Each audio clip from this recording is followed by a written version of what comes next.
It's my pleasure to moderate this panel that really stands at the full spectrum of luxury innovation at the moment. So we're going to start off with a very introductory question and then let the conversation flow from there. So for each of you, and then first for Vanessa, tell me a little bit about your role in luxury technology and the role you play in this ecosystem. Sure. So I'm an investor in Web3, early stage venture.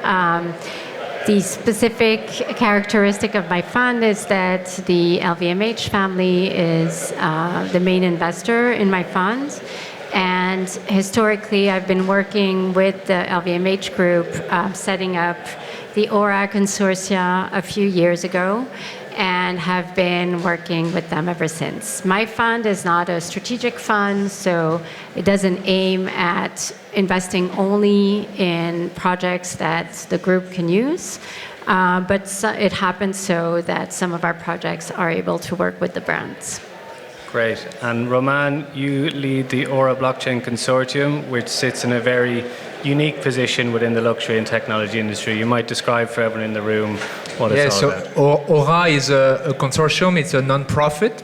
So we are an industry leader with 40 brands that have joined the consortium, and we have more than 30 million products on the blockchain. So this is a huge advancement compared to any other competitors. And what we are doing is that we are creating digital identities for each product, and we are creating a digital product passport for product and NFTs for brands. Great. And Guido, you represent Temera here, one of the leading tech providers in this space, particularly for the luxury industry. Can you tell us a little bit about your business? Yeah, we are focused on the traceability stream. So we are working with a lot of fashion luxury brands and fashion brands, and we follow all the streams since the raw material sourcing to the supply chain, manufacturing, logistics and retail, enabling solutions like DPP that some panels before talked about. So we provide all the information mandatory for the AGEC law, for the digital product passport, declaration, etc. Great. And staying with you, Guido, we're obviously talking about a new blueprint for luxury, and everyone in the room has heard about blockchain all day. When was the moment for you and for Temera that you realized that blockchain really was the future of traceability? Yeah, for us was maybe the time to start to work in this market as a system integrator, because we are not a Web3 company and we have not a Web3 solution. So we started to standardize our connectors and our solution with company like Aura. And the moment was when the metaverse came up. So after there were a lot of discussion about the metaverse is dead or not, is still alive, etc. I think that in that moment, the usage of blockchain anyway started to be adopted mainly for on the private side. So the private blockchain was started to use by the fashion luxury brands to have a safer way to save all the traceability data. So that was the moment for us to start to work in that specific market.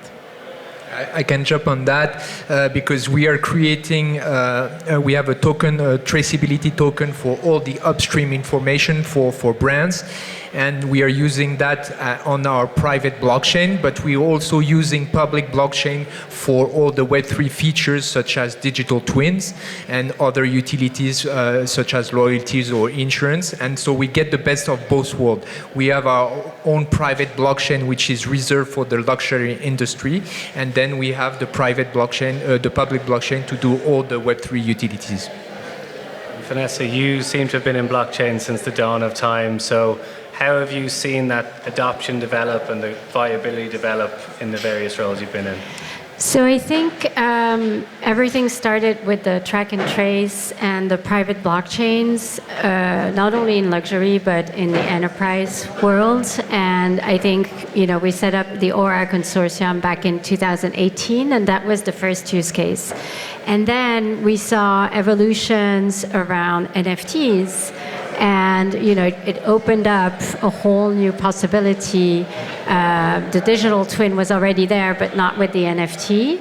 And so it's really interesting to see that all the luxury consortia and companies sort of adapted to the evolution of the technology and this wave of a little bit of craziness with the NFTs. I think what's really important for the luxury brands is to steer away from speculation and really have an engaging report with their clients and have the technology be additive to that. And Romain, you have quite a central view to this. Something that's been discussed throughout today is this unique tension within luxury between heritage and innovation, between craft and machine. How do you find that balance within the consortium, and why is it so unique to the luxury sector? Well, first of all, it's unique to have all the competitors together and to create for the common good, to create for the better good, and to create a standard in the industry. That's our main objective: is to create a standard in the industry. And and to relate what you were saying, Vanessa, so the NFT now can be part of the DPP. Before it was seen as separate, and now it is an added value to the DPP. And the DPP is important because there is the EU regulation that is coming up in 2026, 2027. But if you just do for the regulation, it's not enough. People will not connect, so you have to have something to elevate the customer engagement and experience in order to promote the tapping of the phone to the product and in order to connect to the product. So we are adding storytelling to the DPP, we are adding Web3 utilities, and that creates an elevated customer experience. And on DPPs then, Guido, this regulation which is coming, we expect to be based largely on the AGEC law in France. It's good news for Temera, but it might be creating some new opportunities and some different conversations with brands. Yeah, I think that this was one of the most important push to the adoption of the concept of digital twin of the physical product. I mean, we did several projects since 2014, 2015, but with these new laws, the adoption is really massive. And also, answering to the previous question of Romain, I think that usually the adoption of innovation, solution, technology by the fashion luxury brands is always related to pilot, POC, so small projects. But with the DPP, we are seeing that the adoption could be really massive in this moment instead of trying to discover a solution per product, per line, or per category. For you then? Yeah, sorry, I was just going to jump on that because that's exactly what the way we see things with brands. We start building a small use case, and then we can scale it to the whole collection and then afterwards to all of the products. And so I usually tell brands that to dream big but to pilot small, because they need to have a use case in order to see what needs to be done, because we have made the technology easy for brands to implement and to deploy DPP. But really now what is difficult for brands is to gather the information from the traceability, because they can have for one product different suppliers, so it's very tough for brands to get all the information. And so with Temera we are helping them gathering this information and then putting it on the blockchain the right way, and then presenting to the customer the right way as well. And if I can add, okay. I think that also some customers like Bulgari that is a customer we work together is, let me say, a standard approach to these new innovations and solutions. We started to do several POC related to capsule collections, to specific products. So they started to discover NFTs, DPP for some products, etc. Before to start this year an assessment to try to consider to go to all the production with the DPP on all the categories. So since watches to jewelry to leather goods and blah, blah, blah. And this is a standard approach on the market for the big groups like LVMH, Carrere, etc., but also for the companies like we have done in Prada or others. And for you, Vanessa, when we know that the viability and the credibility and the quality of the technology product is so important for these luxury brands to get on board, how does that affect maybe the characteristics of your investments or the type of things you look out for? So we've seen in Web3, a lot of innovation, a lot of very young founders who have great ideas, great technical capabilities. Sometimes they're not as well versed into sort of enterprise implementation, enterprise grade implementation, and what it means in terms of security, in terms of product and product features.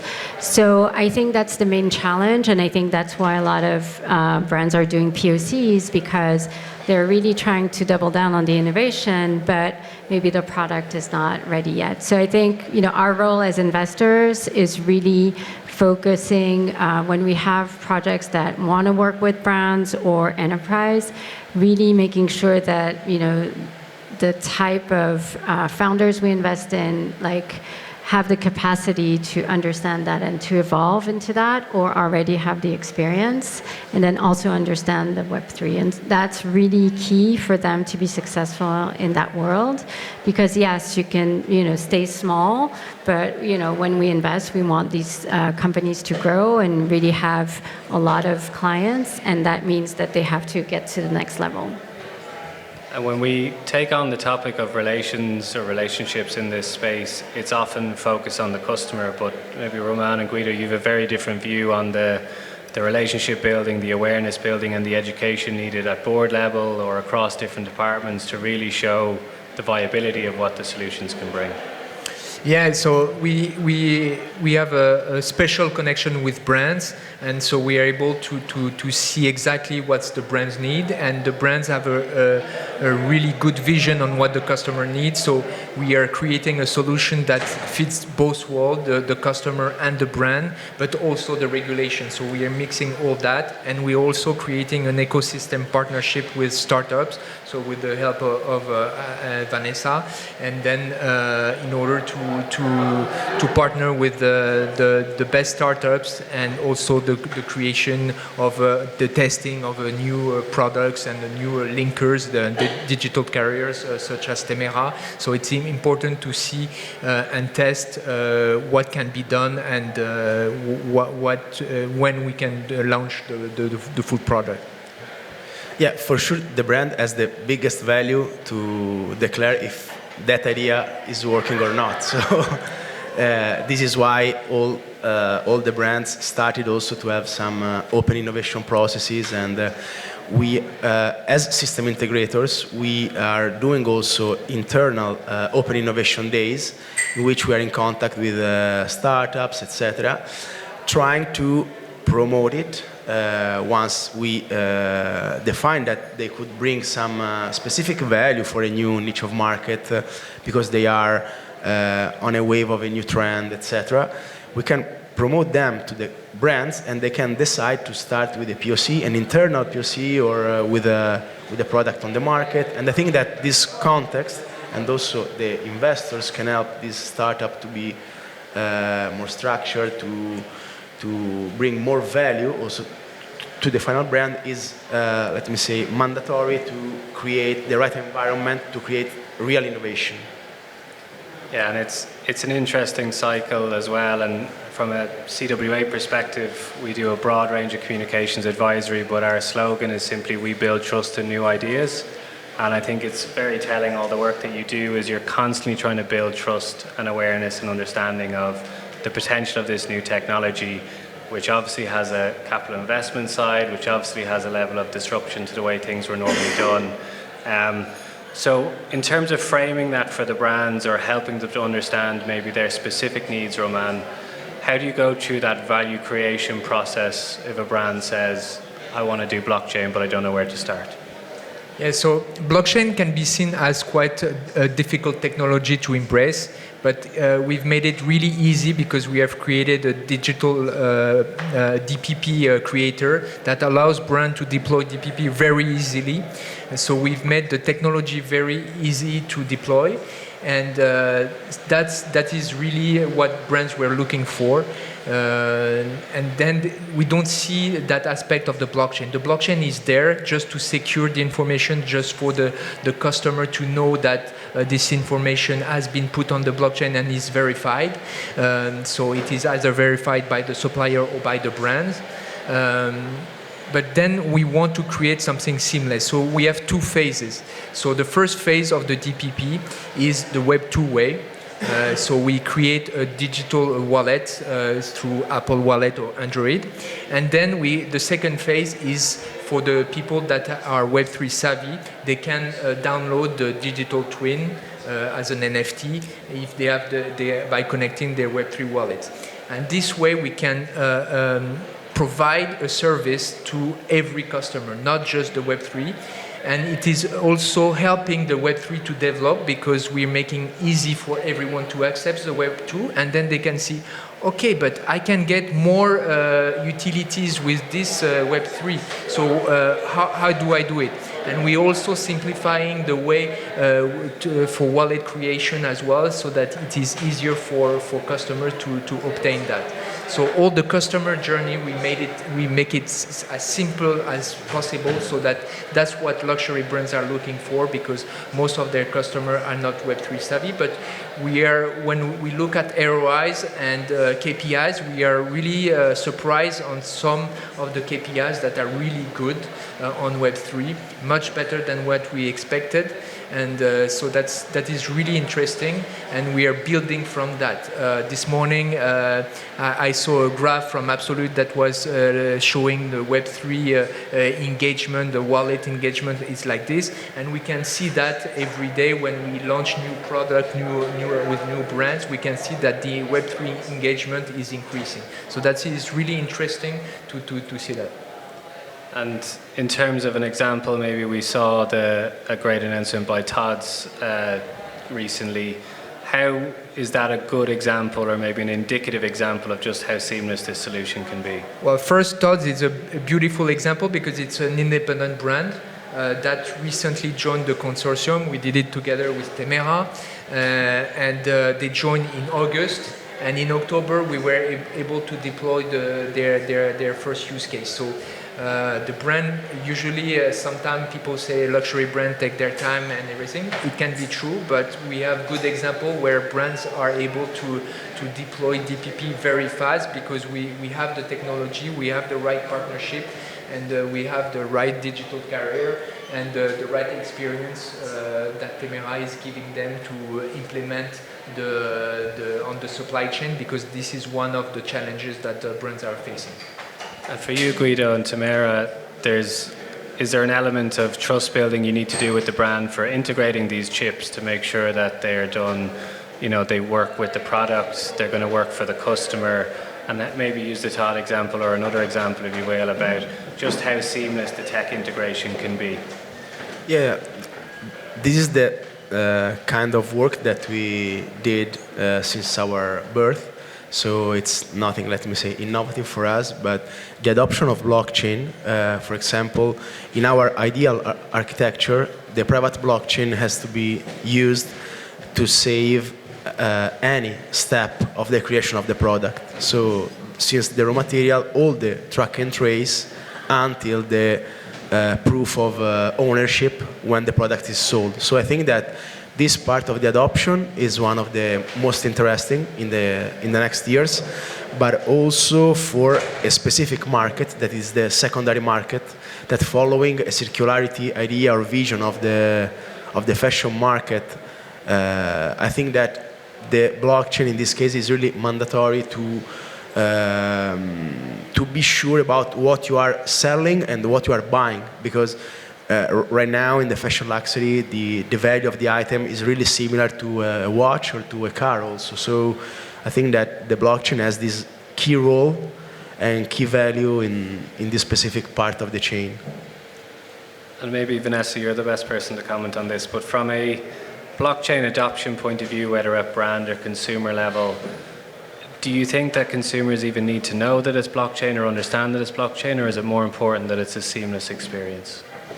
Well, I think it's important to understand the value of blockchain, because even if it's just on the back end, what does it mean that you authentify something, right? If it's on the blockchain and there's a digital twin, when you resell it, you don't have to make a new authentication, right?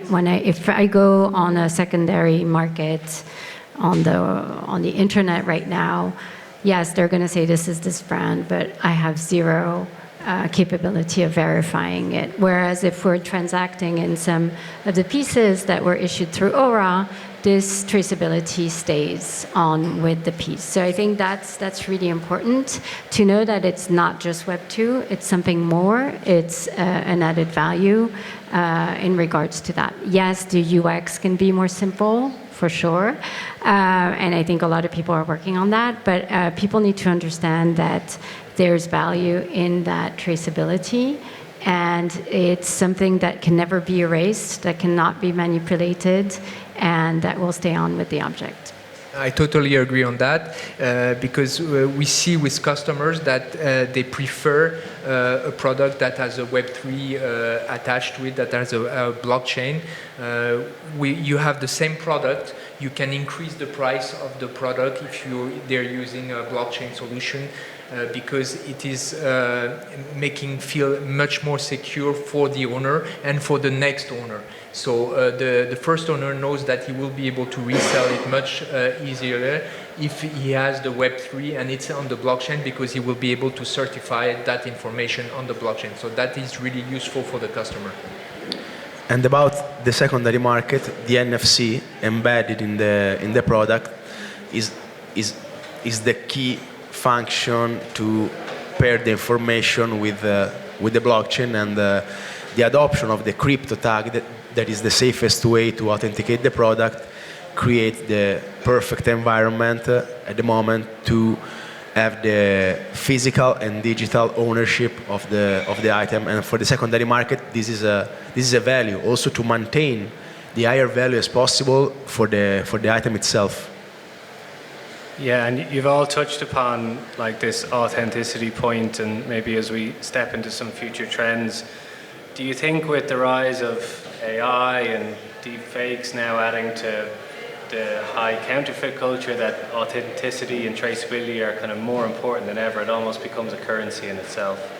Romain, maybe your thoughts? Yeah, we are using AI. We are looking to use AI into our products. So for example, it can be, for example, to when you scan a product, when you buy a product and it's a wholesale product, you need to authentify the ownership. And one of the way is to scan the receipt, the invoice, and then you can have the AIs determining if it's a true invoice or not, with different features. We are also looking at different when the NFC chip cannot be embedded, what do we do? Because the NFC chip is the best solution, but if you cannot use an NFC chip, what do you do? And we can use AI image fingerprinting for certain products, but only for certain products. So when you take a picture of the product, it will determine if there is a small difference, because even if a white bottle like this, you can see that there are many differences if you take a picture of it. And Guido, this is obviously core to the Temera business, is trying to find the most robust ways to ensure the tech can stand the test of time and can constantly be authenticated and verified throughout. Yeah, now we approach the AI for some communication projects, like the last one, to create the digital greetings card for the holiday season for the brand. And in this case, after the experience of choosing some key charms and moods and some phrases for the greetings, the generative creation through the AI of these cards bring the customer to have its own experience. But I think that following this and also following the launch of Sora from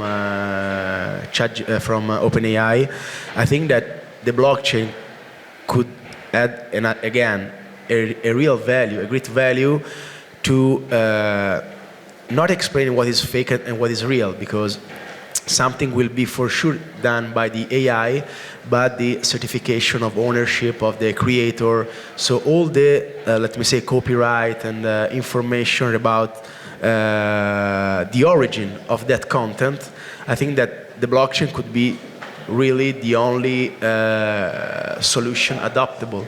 Because if you see some Sora's video, you cannot understand if it's wrong or not, no? So the, let me say, condition of real or fake will change in the next months or in a year. And Vanessa, obviously it's your job to be looking ahead and seeing the way future technology is going to be developed and adopted. What are kind of the key themes and trends that you're seeing around innovation, particularly in the luxury sector? So apart from Web3, obviously there's the entire innovation around raw materials, around diamond manufacturing, everything that you're looking at in terms of like tracking. Sorry, the raw materials. I think there's a lot of innovation there that is not talked about as much as high tech, but I think is really interesting. You could think about a gold that you cannot scratch. You have a lot of really sort of physical things around leather, etc. So that's one part. I think on the AI side, it's pretty exciting what's available now for creators. And for communication and for creation. So I think I see it more like as a tool for creators to leverage in the luxury world. Of course, there's everything around managing the data for large groups and these fashion companies. How do you manage the data of your clients, et cetera, and how do you engage in that? And on the Web3 side, I see a lot of innovation on the loyalty points, on customer engagement, and then on generative NFTs and things that can be sort of very close to the client. So and imagine an NFT that changes with your behavior and things like that. So a lot of technology around engagement. And maybe also the massive adoption of Web3, so the usage of also of the wallets and solution like Absolute Labs that talked before, maybe can help the AI to create and to segment the customers in the best way as possible. I mean, now you can have a deeper view about what the people has bought, what the people want. And so with the AI you can also start to sell using also Soulbound token or other stuff like this, services, events specific for each person that maybe, especially for the fashion luxury, could be a real added value, because their, let me say, segmentation of the customer is really individual. If you can personalize a service based on certain data to the customer, that will be really great. And in terms of adoption then, Romain, you have the privilege of, I guess, speaking with and for the largest luxury brands in the world. And what do you see as, the next big adoption step or the runway for the next 12 to 18 months? Based on the conversations you're having with brands, is this very much the future of customer experience and customer relations and product tracking? And how do you see that playing out? Yeah, so first, all the brands are at different stages. So we have brands that have done POCs, that have tested, that are scaling, that have put millions products on the blockchain, and then you have brands that are still not there. So the first phase is to engage with them, teach them, educate them on the blockchain adoption and the usage and why blockchain and why build DPPs. They know they have to do it because of EU regulation, but it still takes time because there are some internal problems with the IT, with the supply chain, with the information about all the traceability information. So every brand has challenges that they are facing. And we are helping them all the way from tech to data gathering. And what we see is that in order to get the best KPI, as I was mentioning, you need to provide something more to the customer than just a simple DPP. So you need to, those Web3 utilities are going to be very useful in the next couple of years because they are offering a service that nobody can offer, no cloud-based solution can offer, and it is something that you can plug and play in the DPP and activate depending on the brand strategy. So this is really something really big that is coming in all the different features of Web3. So imagine tomorrow buying a product, you can activate your insurance, you can have some Web3 loyalty that will give you benefits depending on the numbers of products that you have bought. You can have also a repair because all the downstream information is also very important in terms of sustainability. So this is really crucial to make the brands aware on everything that we can do with the Web3 and the blockchain. And I just want to say there's really, different regions with different levels of comfort with the digital experience and also a generational gap. So I think, the younger generation is very comfortable with, buying online. I mean, if you think about the history, of luxury brands using technology, a few years ago, the question was, should we have an Instagram account? Is that a luxury experience? Should we have, these types of engagement? So we've come a long way, and so this is kind of the next generation of client engagement and things that the next generation of clients are very well-versed in and will embrace much more than others. Yeah, it's a very apt summary of, I guess, the purpose of this panel is that it is about elevating experiences and elevating luxury. It's not about complete revolution. We know that won't land with the brands, that won't resonate with the customers. So maybe Guido, some final thoughts on the problem-solving element of your work on the advisory side. And when you look at a DPP or brands think about the solutions, do they get very easily overwhelmed by how much opportunity is there, or how do you help them through that process to figure out what's right for them?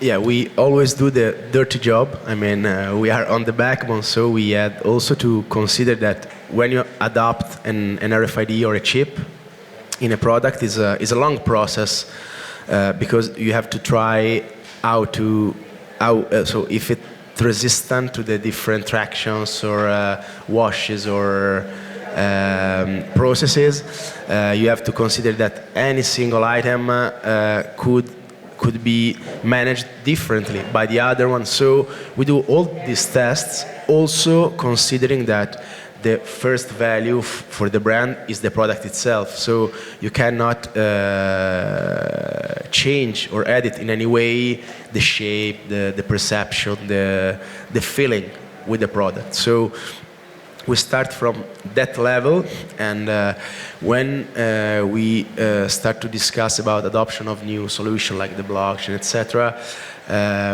we always have clearly in mind that The first value is the handcrafting, is the value of the raw material, is the value of the different processes, is the made in. So we have to consider how that technology could be adopted, and if the value is something really valuable at the end for the brands.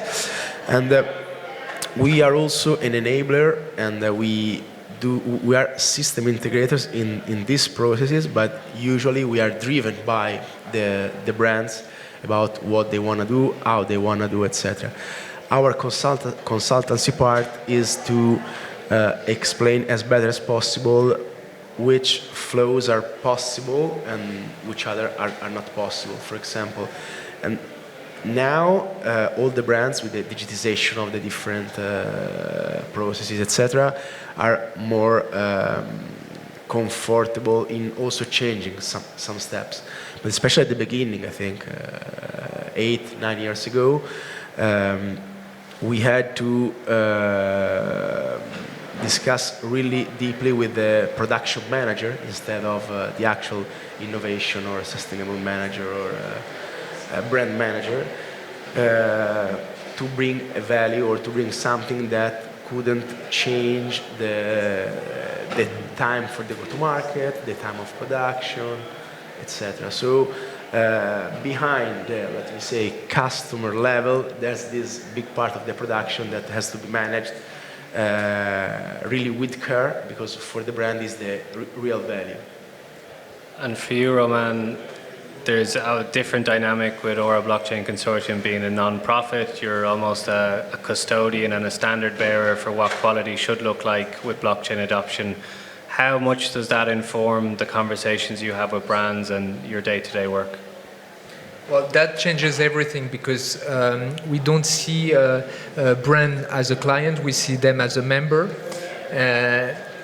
The relationship is totally different. My only job in the morning is to wake up and to make brands happy. So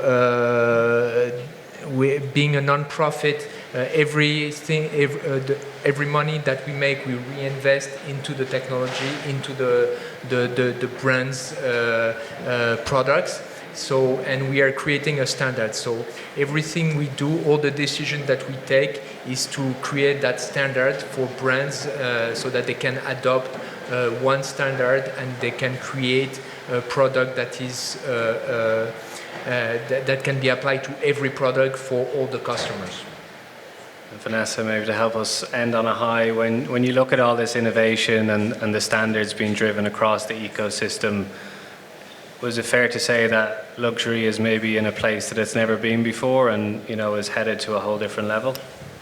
So I think it's just a natural evolution. I think it's like the Web 2, you know, luxury brands are adopting Web 3 and new ways of engaging with their clients. I think they go through the same